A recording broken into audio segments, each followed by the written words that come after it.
aliyekuwa mkurugenzi wa mawasiliano ya Rais Ikulu na msemaji mkuu wa Serikali ya Mapinduzi ya Zanzibar unatarajiwa kuzikwa Jumatano Mei 14, 2025 katika makaburi ya Mwanakwerekwe Zanzibar.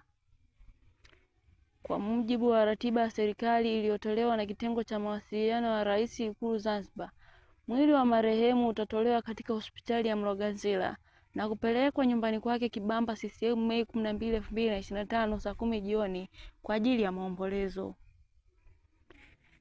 Ratiba hiyo imeeleza kuwa mwili utaondoka nyumbani kwake Mei 13, 2025 saa 3 asubuhi na kupelekwa katika kanisa la Mtakatifu Bartolomayo Anglikana Ubungo kwa ibada maalum ya kuagwa na ndugu, jamaa na marafiki, kisha saa 11 jioni utasafirishwa kuelekea Zanzibar.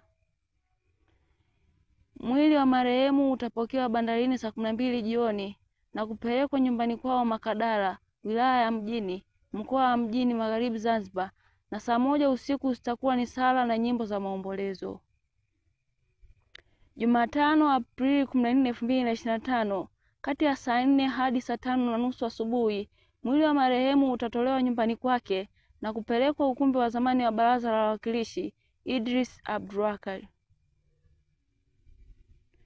Kuanzia saa 6 hadi saa 8:30 mchana mwili wa marehemu utaagwa na viongozi wa serikali, mabalozi wa vyama vya siasa, vyombo vya ulinzi na usalama, wanahabari na waombolezaji wote kwa ujumla.